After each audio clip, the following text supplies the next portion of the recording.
খিজির সাধনা বা বাতিনি চক্ষুদান আমল একই কথা। যেন খিজির আলাইহিস কথা আছে, এই জন্য যাক আমি সংক্ষেপে বলতেছি, বেশি দীর্ঘিত করবো না। দোয়াটা বলি আগে। দোয়াটা হচ্ছে খিজির আস্ত খিজির মাস্ত জপনু তোমার নাম তোম কর হামারা কাম বিফাজলে ইয়া আল্লাহ আল্লাহ আল্লাহ আকাশাপ নাহানকা গীতা আঁকা পাবাসারিগল ইয়া মাহাদিব। এটা হলো সূরা কফের 22 নম্বর আয়াতের সম্ভবত একটা অংশ। আবার বলছি, বিসমিল্লাহির রহমানির রহিম। খিজির আস্ত খিজির মাস্ত জপনু তোমার নাম তুম কর হামারা কাম বিফাজলে ইয়া আল্লাহ আল্লাহ আল্লাহ আকাশাপ নাহানকা গীতা আঁকা পাওয়াসারিকল ইয়া মাহাদিব ইয়া সামিউন বাসির।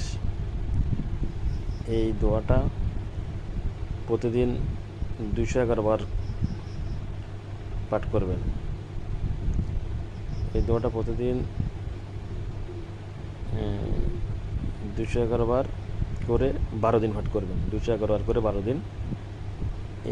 এই আমলে কবিরাজ নিজের চোখ খুলতে পারবে, রোগীর চোখ খুলতে পারবে। আমরা জায়গাটা আদায় করার পরে 5 ওয়াক্ত নামাজ পড়তে হবে।